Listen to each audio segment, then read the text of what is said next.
Good to have with us today, Darren Lore of the Lore family. How you doing, Darren? Hey, doing good, Robert. How are you? I am doing good as well. How about the family health-wise? You and yours all healthy, coronavirus free? We are doing great. Life is good. We're finding food that we didn't know we had, and everyone's eating well. And we're doing projects that we didn't think we would be ab- able to get to. I had to tell my wife a while ago to slow down with the list of things she wants to get done. But we're all healthy and we're doing well. Yeah, and you may have a little bit of an advantage too, in that you are formerly a pharmacist. So if there are health-related issues, you might know some of the stuff that could, at least in Well, the initial stages, take care of things. I don't have a stash of anything, but ibuprofen if that'll help. But uh, no, I was a pharmacist for 25 years, and I get it. Um, this is a serious thing, a serious virus, Hmm. and my heart goes out to all the healthcare workers and praying for them, uh, but I'm ready for Rona to run away and let's move forward. Yes, the coronavirus has certainly altered the way we do things. In the world of gospel music, it has certainly played an impact because there's no concerts. So tell us what life is like currently for the Lore family. Well, I will tell you, we had 21 dates booked in April in several different states, and um, all of that was gone, some in May, some in June. So we started, oh goodness, back on April the 3rd, we did three Facebook Live videos from our living room. We'd only done one live video 2 years prior to that. It was just something we and those were about an hour and 15 minutes average. I actually, on Good Friday, I'm a former pastor, and on Good Friday, we sang all Easter songs, old hymns and classics, and we served communion. I went through the scriptures of the seven sayings on the cross, and so we've had several people following us that way. So we're doing things like that. I'm a crossroads songwriter. I'm writing songs. We're learning new songs as a family and honing our skills. And we have a project called Hidden Blessings, and we don't have all of those songs down yet, but we're taking this time to get those down. When you're in full time ministry and you're on the road and you're going from one service to another, you just don't have this downtime. So the Lord said, I'm going to make you lie down in green pastures for a while. And so here we are.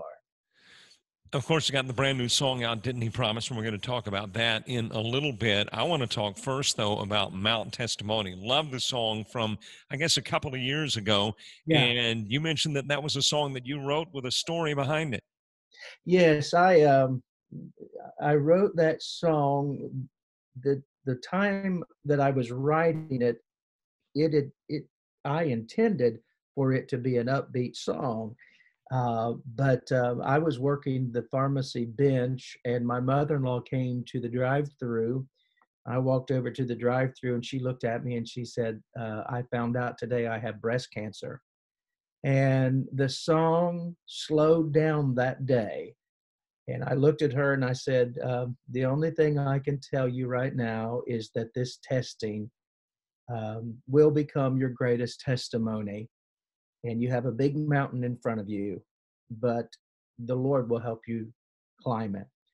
And I pinned the words on a card, what words I even had written at that point, and gave to her when she went in for her surgery.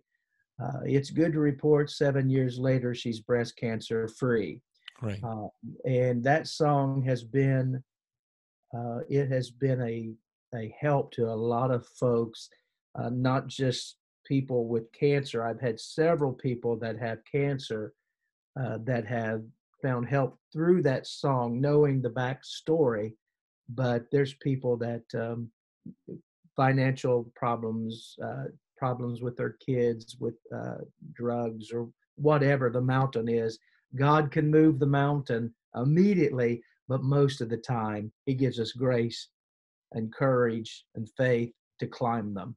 And that's a special time that we have with the Lord. So that's Mount Testimony is a special song to us, to our family, and we love sharing it. So the song was actually written about 7 years back, and so it was at least 5 years that the song sat and did not get Yeah. recorded.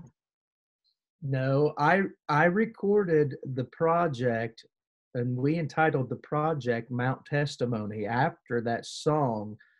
I released 8 songs out of 10 off of the Mount Testimony project, which is not really normal for a group to do. Um, and I held off on Mount Testimony, um, and it was actually the last song that I released from that Mount Testimony project. And I actually released a song from a new project, Asking, Seeking, Knocking, and then I went back and released Mount Testimony. Um, so, but it's one of the songs that one of my favorite times we were singing with the Isaacs and the Kingsmen down in Terrell, Texas, and Ben Isaac, when we got done singing Mount Testimony, he looked at me and he said, "That's your wheelhouse right there, that style." But it's a powerful, anointed song, and I thank God that He allowed me to pen it. I got to ask before we go to Didn't He Promise, why was it so late? You know, as far as the number of songs released prior from that project, why was it the eighth or ninth song? Well, it was the 8th song, and you know, radio is there. There are things that I feel in my spiritual gut. There are God has a timing, and I don't always get it.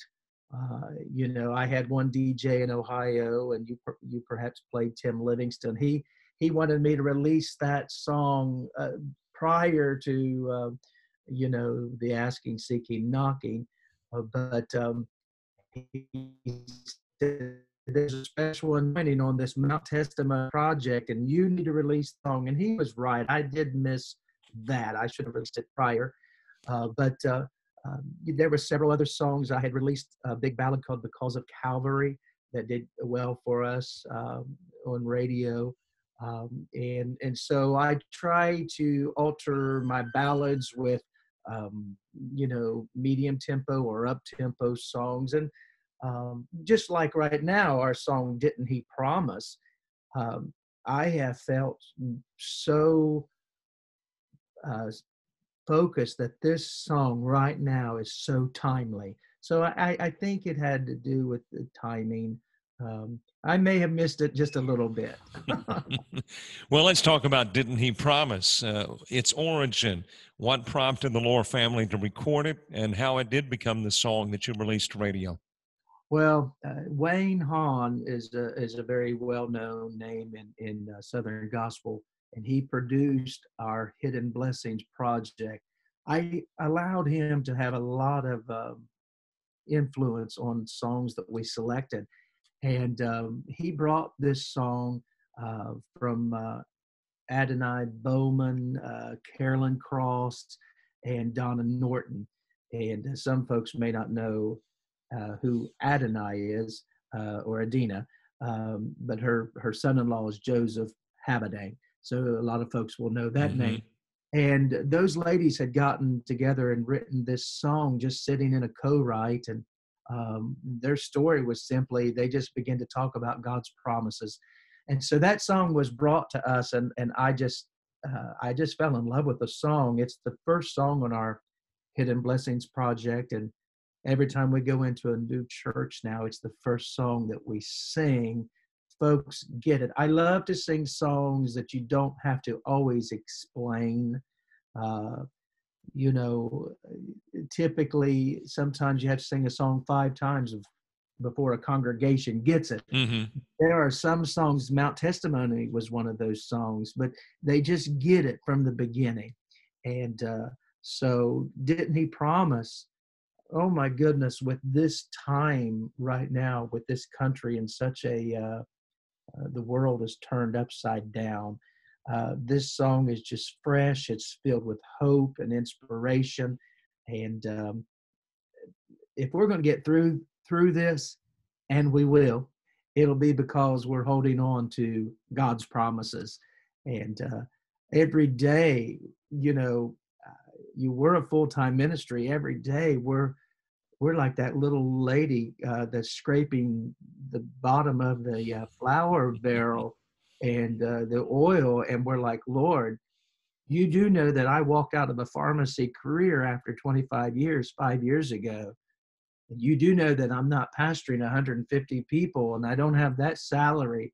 And my son got married last May and my daughter moved out in July. You do know there's 3 households, but he is so faithful and he reminds me, I'll never leave you. I've never forsaken you. And I'm not going to start now. And so he's faithful and he sees us through. He's a faithful God. And I say that, and it's so crazy. We'll say sentences like, isn't God faithful? Or God's been faithful. Well, that's my favorite. God's been faithful like he's never been faithful. He's always faithful. And he can't do anything but be faithful. So that's why I felt, I even with my promoter, Jim Stover through Crossroads, we were looking at a couple songs that we could have released. And I was just determined that this was the song for the season. And I hope it'll give encouragement to your listeners. In this time of coronavirus, where do people go to hear the Lore family? Are there more Facebook Live concerts coming up? And if they want product and more information about the Lores, give us the sources. Well, thank you. You can just Google LORE family and we come up. www.thelorefamilyministries.com is our official website. And all of our music, especially our newest project, Hidden Blessings, the Mount Testimony, you can find these on all streaming devices, Apple and Pandora and Spotify. And but we will be doing a live Facebook on the Lore family page the 24th. We do those at 8 o'clock Eastern time, and right from our living room. And they last about an hour and 15 minutes. So we'll be singing some of those songs, and folks can go back and even listen to some of the old concerts. They're still on the Lore family page. And I believe the second concert on the 10th of April has Mount Testimony, us singing that live. But didn't he promise, we sang on the first 2 concerts. But we appreciate folks contacting us. We have a t-shirt right now that says keep praying in your waiting, keep praying, and folks are just really getting a hold of that.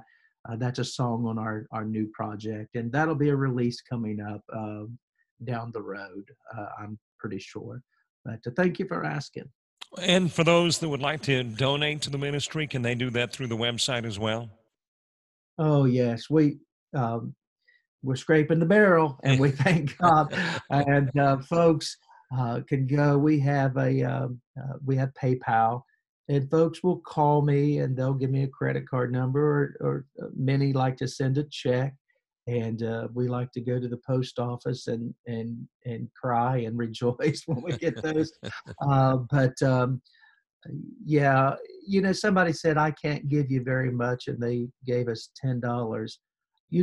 Prayer is the number one thing that all of these groups need. There's a lot of full-time ministries. This is our livelihood. And I remind church folk, don't forget your church. Don't forget, get your tithe into your church. They still have to pay bills even though you're not there. And but I believe in giving above that and offerings, and there are some worthy ministries, and we, the Lore family, we hope we're one of those. We're revivalists. We hold camp meetings. We hold women conferences, family conferences, teenage conferences across the country, and God's blessing. And we're not about to quit. We're climbing Mount Testimony, and we're going to get to the top. And what a blessing it'll be when we get there.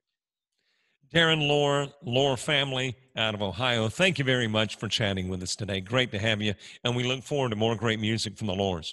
Thank you. Thank you so much. God bless you. We You, appreciate what you're doing.